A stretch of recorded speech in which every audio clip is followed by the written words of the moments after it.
Assalamualaikum warahmatullahi wabarakatuh. Saya Dina Mariana, calon guru penggerak angkatan 9 yang berasal dari UPT SBN 128 Panatakan, Kabupaten Nrekang. Saya berada di kelas E 09.079 dan saat ini saya berada di bawah bimbingan Bapak Fasilitator, Bapak Sony Maksi Umbo, SPD, MAP, dan Bapak Pengajar Praktik Bapak Muhammad Iqbal AK SPDI MPD. Pada video kali ini saya akan melakukan aksi nyata modul 1.4 dengan diseminasi budaya positif. Adapun latar belakang dalam hal ini yaitu salah satu tolak ukur majunya sebuah sekolah, yakni bisa dilihat dari tingkat kedisiplinannya. Sedangkan kedisiplinan di sekolah saya masih perlu diperbaiki karena masih banyak anak didik yang terlambat pada saat jam tertentu. Semoga melalui kegiatan sosialisasi atau berbagi praktik baik tentang budaya disiplin di sekolah dengan teman sejawat membawa perubahan ke arah yang lebih baik gini. Dan tujuannya yaitu semoga dengan sosialisasi ini terjadi suatu kolaborasi yang kuat agar pembiasaan dan penerapan budaya positif, maka tingkat kedisiplinan anak akan lebih baik lagi dan bisa menumbuhkan budaya positif dari keyakinan kelas. Dan tolak ukur yaitu adapun yang menjadi indikator bahwa tindakan ini berjalan dengan lancar ketika peserta didik mampu membuat suatu keyakinan kelas dan mengaplikasikan nilai-nilai positif di dalamnya. Lini masa tindakan yang akan saya lakukan yaitu yang pertama adalah tentu melakukan sosialisasi kepada warga sekolah dan menjelaskan pentingnya kesepakatan kelas, memfasilitasi dalam pembuatan kesepakatan kelas, serta memajang kesepakatan kelas yang kita buat dan menumbuhkan nilai-nilai dan menanamkan nilai-nilai positif. Serta yang terakhir adalah mendokumentasikan kegiatan yang terlaksana. Adapun dukungan yang dibutuhkan yaitu yang pertama tentu tidak terlepas dari dukungan seorang Bapak Kepala Sekolah, dan yang kedua adalah dukungan rekan sejawat, dan yang ketiga juga tidak terlepas dari dukungan orang tua murid serta dukungan sarana prasarana dalam melakukan tindakan ini. Pada video kali ini saya akan menampilkan video diseminasi budaya positif. Selamat menyaksikan.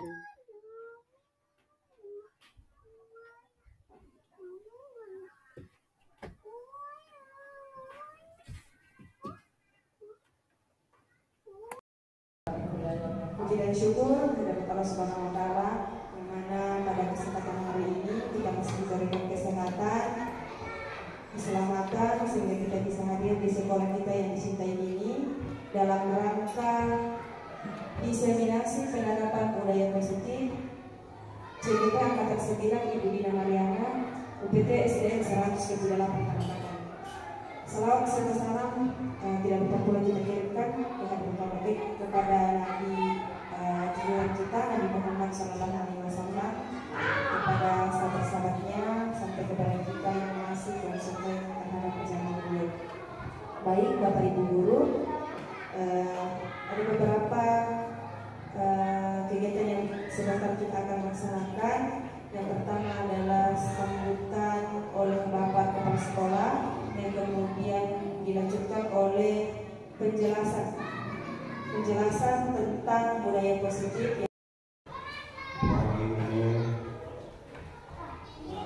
kita sebentar menikmati suasana siang yang sangat cerah. Tidak lain adalah suatu kenikmatan yang diberikan oleh Allah Subhanahu wa Ta'ala pada kasih sayangnya terhadap hambanya. Demikian pula dengan salam dan taslim kita bersyukur ke hadapan Nabi kita Muhammad Sallallahu Alaihi Wasallam, Nabi yang diutus ke permukaan bumi ini untuk memperbaiki akhlak manusia, terutama kepada kita sebagai pengikut yang setia hingga akhir zaman, insyaallah. Bapak dan Ibu yang saya hormati, pagi ini kita dipertemukan lagi dalam satu kegiatan sebagaimana kita lihat di atas, yaitu diseminasi penerapan budaya positif. Ini kalau kita memaknai kata ini adalah sesuatu yang kita harus perbuat, sesuatu yang kita harus lakukan di sekolah kita. Bagaimana kita berperilaku yang positif terlebih dahulu sebelum kita menerapkan kepada anak kita, bagaimana supaya tercipta hal-hal atau kebiasaan-kebiasaan yang disebut dengan budaya, yang semuanya kita dituntut untuk menciptakan sesuatu yang positif. Kalau kita lagi mau mengingat dari awal bahwa sekolah kita ini memang dari dulu selalu harus menjawab tantangan. Mulai dari sekolah kita ditentukan sebagai sekolah inti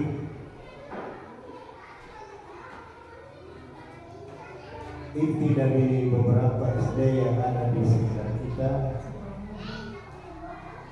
Kemudian kita lagi dipercaya menjadi sekolah sehat, yang selanjutnya lagi dengan sekolah model. Semuanya itu dituntut kita untuk bagaimana berperan serta di sekolah kita untuk mencapai satu kemajuan, menjadi contoh, menjadi teladan, baik di dalam sekolah sebagai contoh bagi anak-anak kita, contoh bagi masyarakat sekitar, contoh bagi sekolah-sekolah tetangga kita. Mudah-mudahan kita ini semua bisa menjawab semua itu. Kemudian untuk sekarang muncul lagi namanya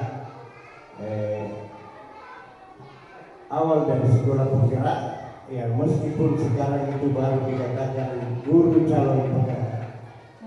calon guru penggerak, tidak menutup kemungkinan suatu saat sekolah kita lagi disebut dengan sekolah penggerak.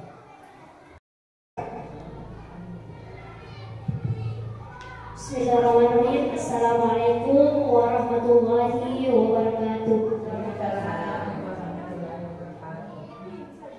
Yang terhormat Bapak Kepala Sekolah SDN 128 Perantakan, yang terhormat Bapak Ibu Guru teman sejawat yang ada di SDN 128. Alhamdulillah, kita panjatkan kehadirat Allah Subhanahu wa Ta'ala karena pada hari ini kita masih sempat kembali berkumpul di tempat ini guna dalam melaksanakan suatu kolaborasi, terutama untuk hari ini diseminasi penerapan budaya positif. Mudah-mudahan budaya ini bisa kita budidayakan di sekolah kita yang tercinta ini. Dan tak lupa pula kita mengirimkan salam dan taslim atas junjungan Nabi besar Muhammad SAW, sebagaimana Nabi yang terakhir diutus oleh Allah Subhanahu wa Ta'ala ke permukaan bumi ini untuk menyempurnakan akhlak manusia. Sehingga sebelumnya saya memohon maaf yang sebesar-besarnya karena pada hari ini kembali saya meminta waktu Bapak Ibu Guru dalam pelaksanaan tugas saya tentang aksi nyata modul 1.4, yaitu budaya positif dalam pendidikan Angkatan 9 dalam sekolah kita, karena kita tentu menginginkan peserta didik kita atau murid kita menjadi orang yang memiliki budaya positif. Tetapi terlebih dahulu kita menerapkan atau penerapan terhadap peserta didik kita tentang budaya positif, ya tentunya kita kembalikan dulu kepada diri kita masing-masing sebagai seorang pendidik. Tentu kita harus memperbaiki terlebih dahulu budaya-budaya positif yang ada pada diri kita, sehingga nantinya kita bisa menjadi panutan, kita bisa dilihat, kita bisa dicontoh oleh peserta didik kita. Karena kenapa? Jika kita mengabaikan budaya positif ini, ya, nilai-nilai kebajikan atau nilai-nilai yang baik mengabaikan diterapkan di dalam diri kita, tentu kita tidak bisa menjadi panutan atau menjadi contoh bagi peserta didik kita. Bapak Ibu guru, jadi ini perlu kita pahami sebelum kita memasuk dalam yang mana dimaksud dengan budaya positif itu, apa saja hal-hal yang kita bisa lakukan di dalam budaya positif. Penerapan budaya positif ini terhadap peserta didik kita, tentu kita memahami bahwa sesuai dengan kurikulum merdeka, di dalam kurikulum merdeka itu adalah karakter yang diutamakan. Di dalam kurikulum merdeka yang berperan utama sebagai filosofi pendidikan itu adalah Bapak Ki Hajar Dewantara. Itu biasanya dikasih ke saya dengan KHD.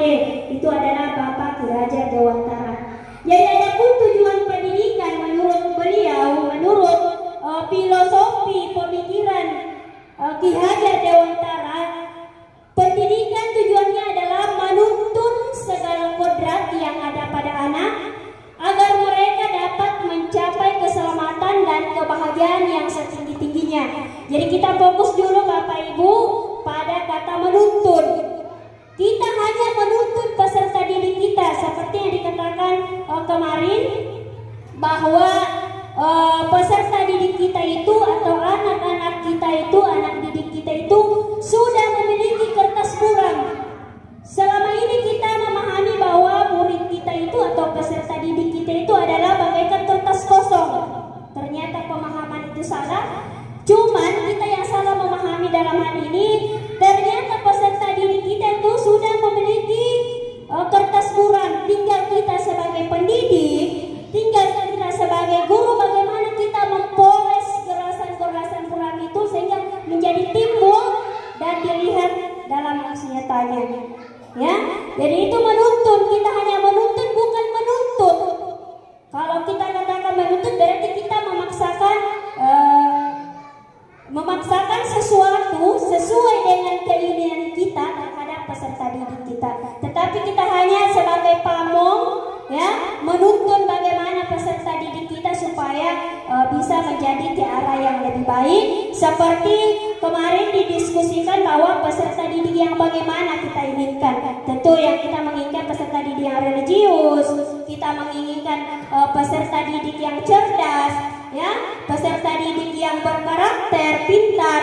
Ya, tentu kita sudah tahu semua bagaimana sebenarnya peserta didik yang kita impikan selama ini. Oleh sebab itu pendidik itu hanya menuntun ini, ya, menuntun tumbuh atau hidup kekuatan kodrat yang ada pada anak-anak agar dapat memperbaiki lakunya, tumbuhnya sesuai dengan kekuatan kodrat. Kodrat ini ada kodrat zaman, ya. Jadi kita harus mengikuti zaman. Jangan samakan zaman dahulu dengan zaman sekarang. Ya, zaman sekarang itu teknologi, kita maju dengan keteknologian, ya. Kalau zaman dulu itu kan tidak mengenal zaman teknologi. Dan perkembangan zaman sekarang ini itu banyak tantangan, banyak rintangan. Itu disitulah tugas kita sebagai pendidik, bagaimana kita mengawal peserta didik kita terutama di lingkup sekolah kita ini. Kita budaya positif. Jadi hari ini kita akan melakukan suatu penerapan budaya positif. Budaya positif di sekolah yaitu nilai dan kebiasaan di sekolah yang kembali lagi berpihak kepada murid. Ya, sebelum kita memperbaiki diri kita itu tentu ya kita lagi kembalikan kepada peserta didik kita bagaimana mereka melakukan suatu kebiasaan, melakukan suatu perilaku kebajikan, nilai-nilai yang baik terhadap diri mereka, agar mereka itu dapat berkembang menjadi pribadi yang kritis. Zaman sekarang anak-anak itu sudah kritis. Ya, kita biasanya menegur anak kita, menegur peserta didik kita, tetapi anak yang kritis tentu dia kembali mengkritik kita sebagai seorang guru. Tentu anak yang kritis dia kembali melihat bagaimana kepribadian gurunya itu. Setelah kita tegur, ternyata apa yang kita tegurkan kepada peserta didik kita, tetapi dia peserta didik kita ini melihat ada suatu nilai yang memang tidak sesuai yang dimiliki oleh gurunya yang menegur tadi tersebut. Tentu dia lagi kembalikan, ibu kenapa kepada anak ibu udah begini. Ya, kita pahami mungkin semoga tidak ada di antara kita ya yang pernah mendapatkan kritikan seperti itu dari peserta didik kita, tetapi Bapak Ibu guru perlu kita pahami bahwa anak sekarang itu adalah anak yang kritis ya. Jadi kita pintar-pintarlah bagaimana menjaga kepribadian kita, menjaga image kita sebagai seorang pendidik. Penuh hormat dan bertanggung jawab sesuai dengan profil pelajar Pancasila.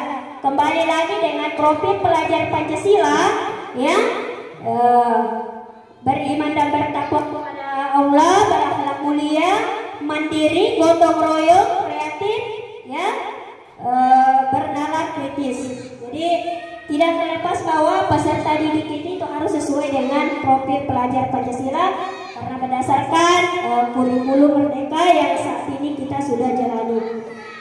Adapun konsep inti budaya positif, yang mana itu ada perubahan paradigma belajar, ya, ada disiplin positif, ada nilai-nilai kebajikan yang ada di dalam budaya positif tersebut, dan ada juga suatu kebutuhan dasar yang harus dimiliki oleh manusia, dan ada motivasi perilaku manusia, posisi kontrol kita sebagai guru. Di sini peran kita, ya, ternyata nanti kita pahami bahwa ternyata saya selama ini salah mengontrol peserta didik saya. Saya harusnya begini, ternyata ya posisi kontrol yang saya lakukan itu ternyata berdampak negatif terhadap peserta didik saya. Ada keyakinan kelas ini ya tiga bahas segitiga restitusi ini adalah awal dari posisi kontrol kita sebagai manajer yang harus kita lakukan di dalam ruang lingkup pendidikan. Pertama tadi adalah pembelajaran dengan paradigma baru, itu harus sesuai dengan profil pelajar Pancasila.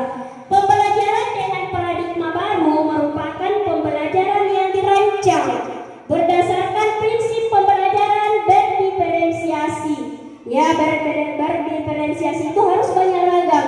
Karena kita pahami bahwa peserta didik kita itu kan memiliki keunikan yang berbeda, ya, memiliki karakter yang berbeda. Di situlah tugas kita sebagai pengajar, bagaimana kita menggalang semua peserta didik kita yang memiliki karakter, memiliki keunikan tersendiri, ya, banyak pula dengan yang dilakukan oleh peserta didik kita. Disitulah kita melakukan suatu pembelajaran yang berdiferensiasi sehingga para peserta didik ini belajar sesuai dengan kebutuhannya, ya, apa yang harus dibutuhkan. Karena sebenarnya peserta didik kita ini tentu memiliki kebutuhan yang berbeda di dalam suatu pembelajaran. Mungkin ada peserta didik yang menginginkan pembelajaran yang demikian, ada juga di lain sisi ada juga yang maunya seperti ini, di lain sisi ada juga yang maunya seperti itu.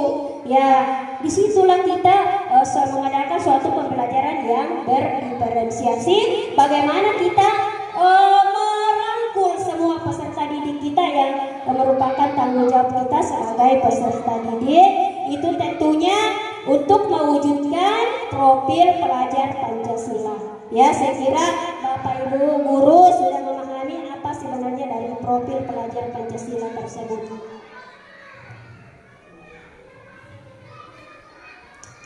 Sekarang disiplin positif, ya. Nah, dari budaya positif itu ada muncul kata disiplin. Ya, sebenarnya apa sih makna kata disiplin? Mungkin ada dari Bapak Ibu guru yang timbul dalam pikirannya bahwa sebenarnya ini disiplin positif ini yang seperti ini. Oh, lanjut disiplin positif. Kata disiplin ini berasal dari bahasa Latin disciplina yang artinya belajar. Ternyata disiplin ini artinya belajar. Ya, selama ini kita mungkin memahami bahwa disiplin itu adalah suatu pemaksaan, suatu kenyamanan yang harus kita terima dari seseorang yang membuat suatu peraturan yang harus kita patuhi. Tapi ternyata itu salah. Kata disiplin juga berasal dari kata yang sama dengan disiplin atau murid pengikut. Ya, jadi untuk menjadi seorang murid atau pengikut, seseorang harus paham betul alasan mengapa mereka mengikuti suatu aliran, mengapa mereka harus mengikuti suatu peraturan yang harus dipatuhi yang dibuat oleh suatu kelompok komunitas. Nah, Bapak Ibu guru, ketika kita mendengar kata disiplin, apa yang terbayang di benak kita? Ya, apa yang terlintas di pikiran kita? Ya, jadi tentunya kebanyakan orang yang akan menghubungkan dengan tata tertib tentunya, ya. Kalau mendengar kata disiplin pasti kita bilang, oh disiplin itu tata tertib. Oh disiplin itu adalah suatu peraturan, betul ya? Kata disiplin juga disering dihubungkan dengan hukuman. Mungkin karena ada suatu peraturan yang harus kita patuhi, akhirnya karena tidak mematuhi peraturan itu akhirnya beralih lagi ke hukuman. Ya, itu yang sering kita lakukan mungkin. Ya, kebanyakan itu yang terjadi bahwa kita pemikiran terakhir adalah harus memberikan hukuman kepada peserta didik. Ternyata itu juga suatu kekeliruan yang kita yakini selama ini sebagai seorang pendidik. Dalam budaya kita, makna kata disiplin dimaknai menjadi sesuatu yang dilakukan seseorang pada orang lain untuk mendapatkan kepatuhan. Nah, kalau kita berpikir tentang kedisiplinan, mungkin kita berpikir bahwa ada ketidaknyamanan di dalam kedisiplinan tersebut. Adapun nilai kebajikan, ini tentunya tidak terlepas dari profil pelajar Pancasila.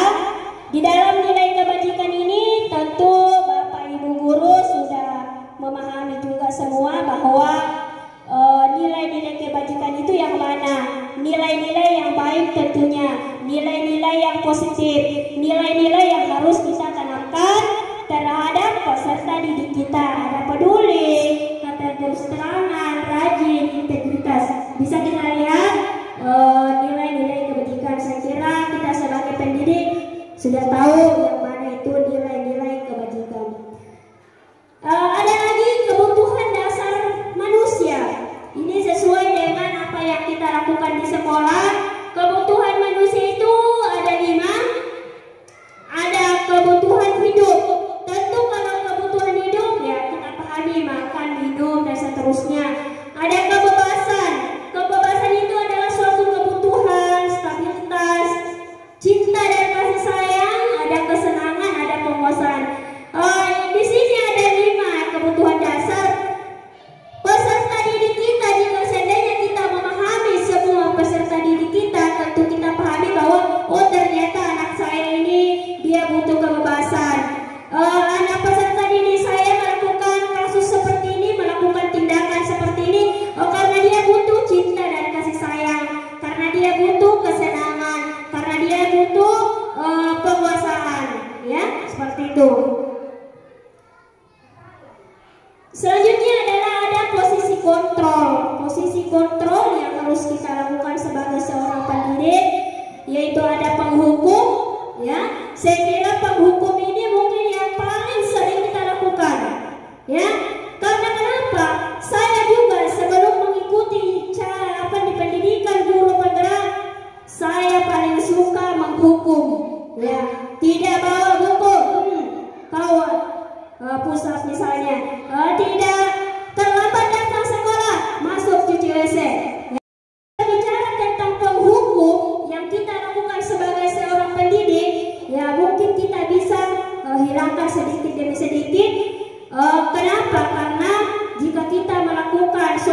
suatu solusi yang bisa dikatakan bahwa itu adalah solusi keliru yang kita lakukan sebagai seorang pendidik, karena hanya menanamkan dalam diri peserta didik kita sebagai orang yang pendendam, yang orang yang pemarah. Pembuat merasa bersalah.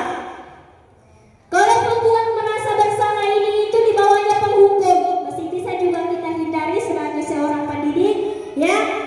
Karena pembuat merasa ini sebenarnya tidak halus, tetapi menimbulkan rasa kecewa di dalam peserta didik kita. Akhirnya karena kita membuat peserta didik kita tadi misalnya terlambat datang sekolah, kita membuat peserta didik kita kecewa karena kita menanamkan rasa bersalah yang ada di dalam peserta didik kita. Ada teman, posisi kontrol sebagai teman mungkin kita sudah ada juga yang laksanakan. Perlu kita ketahui memang bagus, ya, bagaimana kita merangkul peserta didik kita, tetapi terkadang, ya, bisa dikatakan dimanja-manja itu peserta didik kita, ya, bebas kita berkomunikasi dengan peserta didik kita. Akhirnya suatu permasalahan kita bisa menjadi bisa dikatakan kita menjadi teman antara peserta didik kita, tetapi ada sisi negatif yang bisa muncul, ya. Kalau di luar sana kita menjadi posisi sebagai teman, biasanya apa? Tidak ada lagi rasa hilang rasa dihormati atau hilang rasa tidak ada lagi kata disegani, ya, karena berada pada posisi teman ini. Dan pada saat berperan sebagai teman, bisa jadi peserta didik kita ini hanya bisa mendengarkan guru yang berada sebagai posisi teman itu. Kalau misalnya si ibu, misalnya saya berada di posisi teman dengan Sahra misalnya, ya, pada saat bukan lagi saya atau misalnya Ibu Ros yang memerintah Sahra, ya, memberikan arahan kepada Sahra, tetapi Sahra ini tidak mau lagi mendengar. Dia hanya mau mendengarkan apa yang dikatakan oleh Ibu Dina misalnya, karena saya berada dalam posisi teman ini. Jadi itu yang harus kita hindari sebagai seorang pendidik, supaya tidak peserta didik kita itu tidak bergantung terhadap satu saja orang guru, ya. Itu pemantau ini adalah memberikan konsekuensi, ya. Misalnya kita peserta didik kita terlambat datang, kita tanyakan bahwa apa konsekuensinya kalau kita terlambat, ya. Peserta didik kita langsung bisa mengatakan bahwa mungkin saya harus seperti ini, Bu, saya harus melakukan hal ini, ya. Itu adalah pemantau. Manajer ini adalah posisi yang betul-betul diharapkan sebagai seorang pendidik. Kalau bisa kita hindari yang di keempat ini, tetapi kita fokus sebagai manajer. Yang mana itu manajer?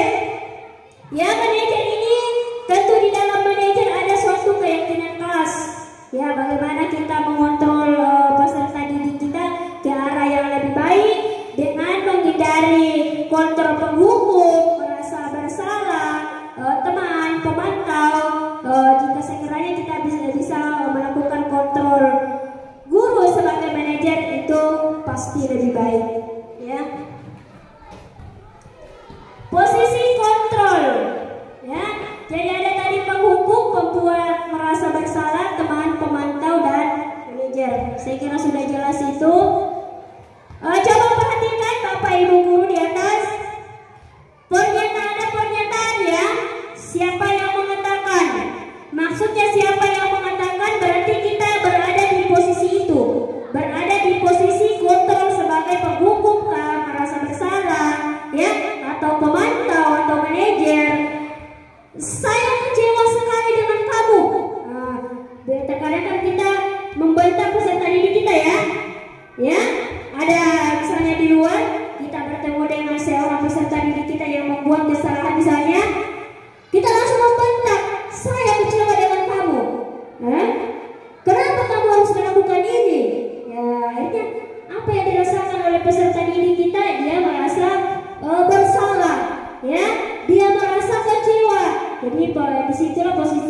sebagai pembuat orang bersalah. Saya kira bisa dipahami. Mungkin bisa kita di luar sana kita sadar, ternyata saya ini lagi melakukan suatu kontrol penghukum.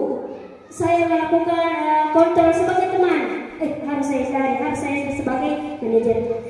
Kamu tidak pernah benar melakukannya.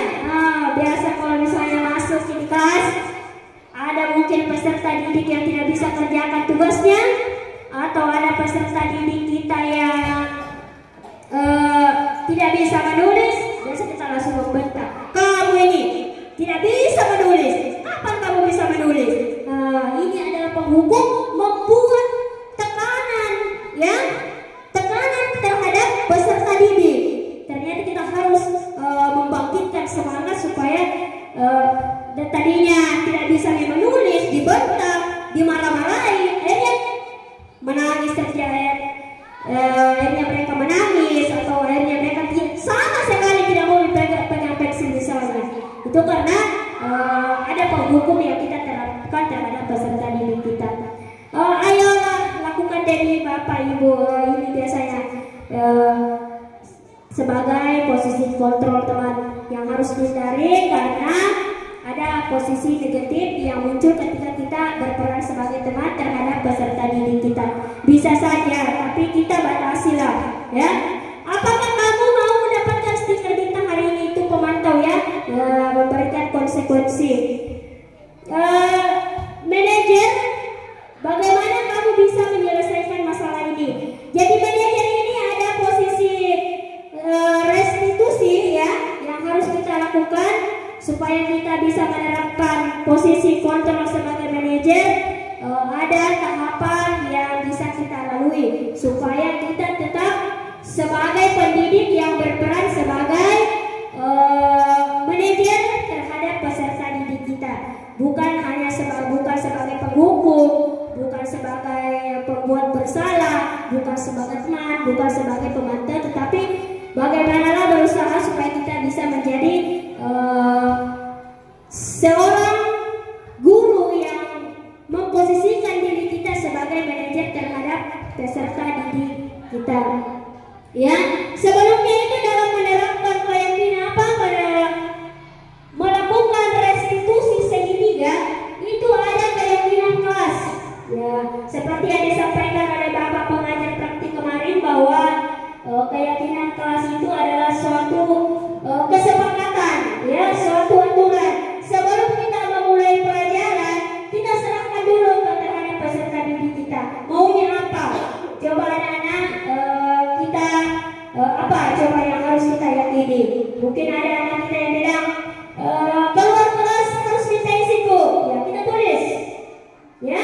Ketika ada anak kita yang keluar kelas tanpa minta izin, langsung kita hadapi peserta didik itu dengan menanyakan keyakinan kelas. Coba tadinya kita menyepakati keyakinan kelas, coba apa tadi yang kita keyakinan kelas yang mana kita langgar? Oh ibu, saya tadi keluar kelas tanpa minta izin. Ternyata kita melanggar keyakinan itu.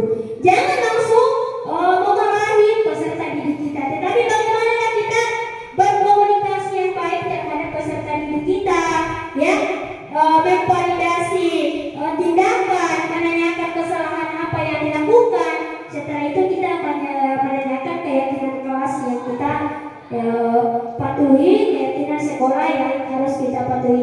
Itulah pentingnya kita membuat suatu kesepakatan atau keyakinan kelas sebelum kita memulai pelajaran, ya.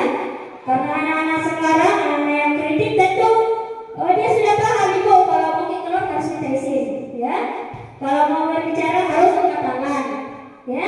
Kalau mau berbicara terhadap guru harus sekali di depan, ya, jangan bicara di belakang. Itu seperti itu.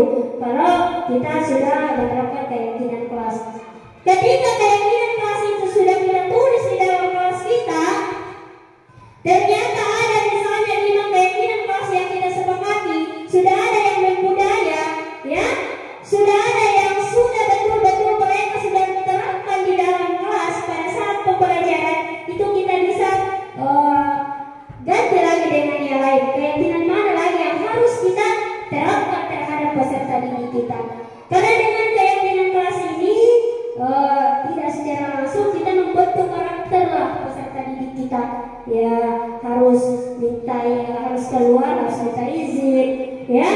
ketika mau berbicara harus sopan. Sama yang dikatakan kemarin Bapak pengajar praktik bahwa ketika ada saya sekolah yang betul-betul menerapkan ini, ketika mereka mau buang sampah, mau keluar buang sampah, ya dia harus minta izin sama gurunya. Ketika mereka mau minum air di kelas, mereka itu harus minta izin terhadap gurunya. Ini karena mereka betul-betul sudah meyakini keyakinan kelas, sudah membudaya nilai-nilai positif terhadap diri mereka. Itu tergantung dari kita bagaimana kita membiasakan budaya-budaya positif itu terhadap peserta didik kita, supaya harapan kita bahwa peserta didik kita ini harus menjadi anak yang berkarakter. Bapak Ibu guru yang saya hormati, yang terakhir adalah segitiga restitusi. Yang mana ini segitiga restitusi? Inilah yang harus kita lakukan sebagai seorang manajer, ya. Posisi kontrol kita sebagai seorang guru yang paling baik, ya, yang bagusnya kita lakukan adalah sebagai manajer, ya. Di dalam budaya positif ini, Bapak Ibu guru, bisa kita hindari dengan pemakaian kalimat yang negatif, ya. Biasakan memakai kalimat yang positif. Contohnya, misalnya, jangan buang sampah. Itu adalah kalimat negatif.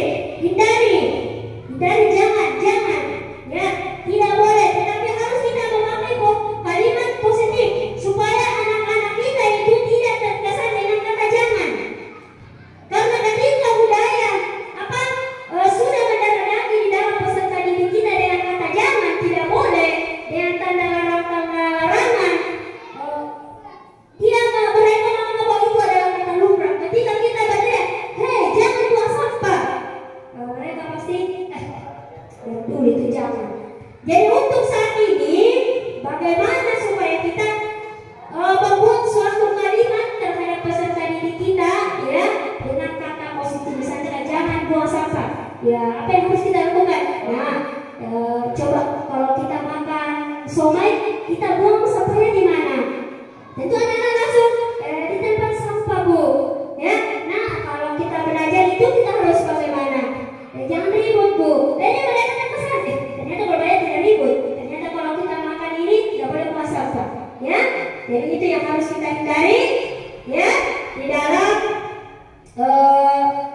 menanamkan posisi kontrol sebagai manajer yang ada segitiga restitusi. Biasakan menggunakan kata positif atau kalimat positif terhadap peserta didik kita.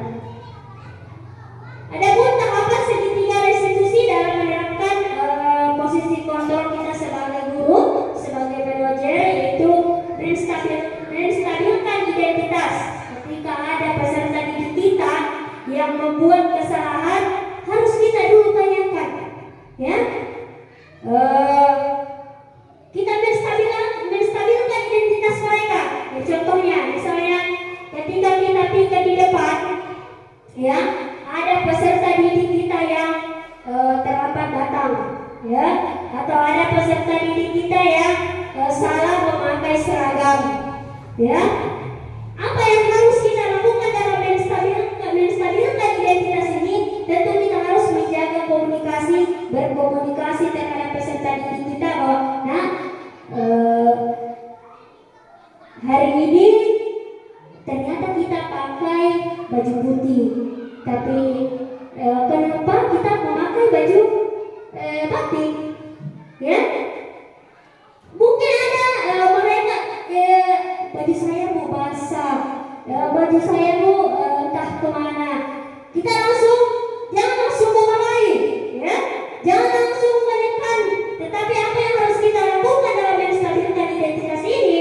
Tentu kita langsung mengatakan bahwa, saya juga pernah melakukan kesalahan seperti itu, ya.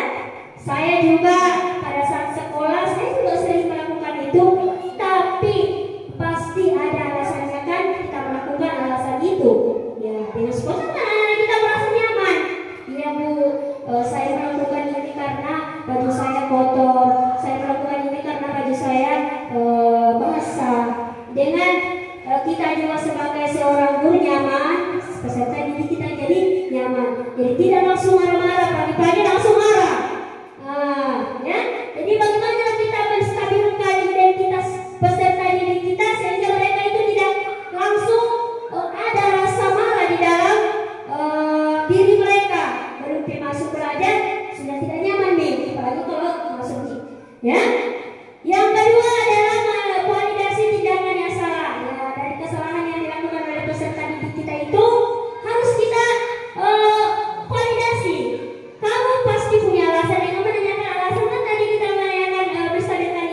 pasti mereka punya alasan kenapa melanggar peraturan itu, ya.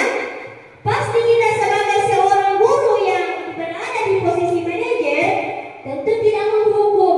Coba pergi di situ, cuci WC, ya, pergi di situ, pusat 5 kali. Nah, itu adalah posisi penghukum. Langsung peserta didik kita itu langsung drop, belum masuk belajar, tidak ada, hilang rasa semangatnya, ya, karena langsung bertemu dengan kata-kata yang pedis, ya, kata-kata yang membuat mereka marah. Jadi kita nggak belajar bagaimana kita berperan sebagai guru yang baik dalam menangani kasus yang dihadapi oleh peserta didik kita. Yang ketiga adalah menanyakan keyakinan kelas. Ya, tadi kan kita sudah membuat suatu keyakinan yang ada di sekolah. Kita membuat suatu keyakinan yang ada di kelas. Kita harus menanyakan kepada peserta didik kita keyakinan apa yang mereka langgar. Dengan menanyakan hal seperti itu, ya, peserta didik kita itu secara tidak langsung, secara tidak sadar, mereka langsung ingat, ternyata saya betul melanggar, ya. Ternyata ini kesepakatan yang pernah kita sepakati, saya langgar, ya. Dengan menanyakan tadi keyakinan kelas terhadap mereka. Jadi Bapak Ibu guru yang saya hormati, di sini saya tidak berperan sebagai untuk menggurui kita, ya. Tetapi dengan secara tidak kebetulan saya menerima materi-materi ini dalam pendidikan guru penggerak, sehingga saya bisa menyampaikan terhadap Bapak Ibu guru bagaimana posisi yang baik, ya, posisi yang betul kita sebagai seorang pendidik untuk menumbuhkan, untuk menciptakan peserta didik kita yang yang kita harapkan. Karena mungkin selama ini dengan apa yang kita lakukan ada kekeliruan di dalamnya, ya. Jadi itu yang bisa kita pahami. Yang paling kita hindari saat ini dalam pendidikan kurikulum merdeka saat ini itu adalah penghukum. Selama ini kalau saya sendiri, Bapak Ibu guru, saya sudah rasakan mungkin berapa tahun saya honor, hanya penghukum yang saya pikirkan. Ada siswa saya melanggar, langsung dihukum, ya. Karena itu ada, mungkin kita berpikir selama ini bahwa penghukum itu adalah suatu solusi yang paling akhir, ya. Ya, dengan adanya penghukum memberikan kejelasan terhadap peserta didik kita, tapi ternyata itu adalah salah satu kekeliruan kita sebagai seorang pendidik. Jadi mudah-mudahan ke depannya kita bisa menjadi pendidik yang ideal, ya, pendidik sesuai dengan tuntunan yang diharapkan, selalu membudayakan budaya positif terhadap peserta didik kita, ya. Ya, jangan kita membudayakan positif tetapi kita juga yang melanggar, kita membuat suatu kekerasan terhadap peserta didik kita, karena itu memang sudah dilarang saat ini, ya. Ya, jadi ada posisi kontrol kita sebagai seorang guru, bagaimana kita menjadi posisi kontrol sebagai manajer supaya peserta didik kita ini bisa terarah ke depannya yang lebih baik. Karena bukan bahwa saya menyampaikan hal ini, saya sudah sepenuhnya melakukan itu, tetapi ini adalah suatu amanah, ya, dari pelajaran yang saya dapatkan dalam pendidikan guru penggerak. Akhirnya saya bisa menyampaikan terhadap rekan-rekan sejawat bagaimana kita bisa menjadi seorang pendidik yang diimpikan, seorang pendidik yang diharapkan untuk peserta didik kita ke depannya sesuai dengan pembelajaran pada saat ini, apalagi kita maju dalam pembelajaran kurikulum merdeka. Bapak Ibu guru yang saya hormati, mungkin itu penjelasan sedikit dari saya tentang budaya positif, ya. Kita sudah pahami bahwa budaya positif itu adalah budaya-budaya yang baik, ya. Nilai-nilai kebaikan yang baik, nilai-nilai kebajikan yang baik.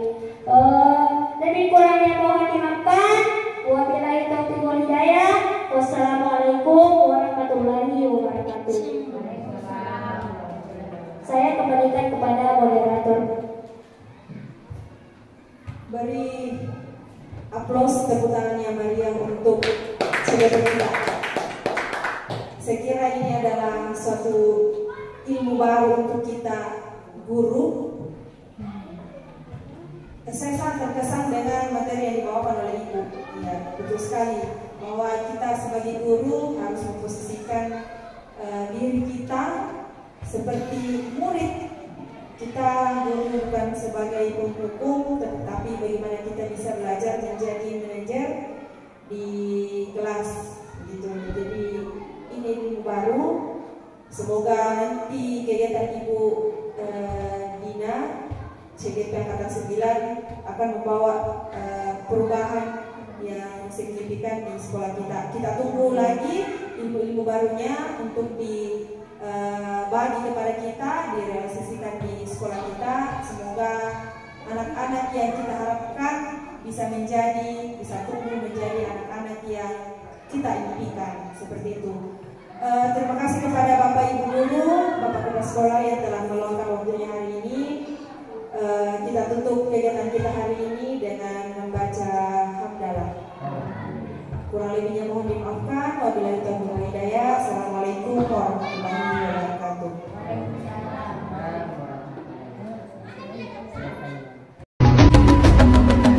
Bangun dan bukalah matamu, saatnya meraih mimpimu. Arahkan pandangan ke depan, Tuhan kan menuntunmu. Kita belajar Pancasila, kita bernafas dalam sila-silanya.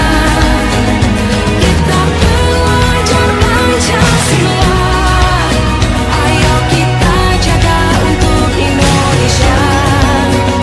Kita belajar Pancasila, kita bernafas dalam sila-silanya.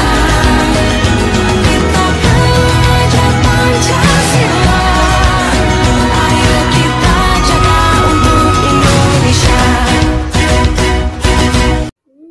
Demikianlah tadi video saya tentang diseminasi budaya positif. Semoga bermanfaat. Assalamualaikum warahmatullahi wabarakatuh.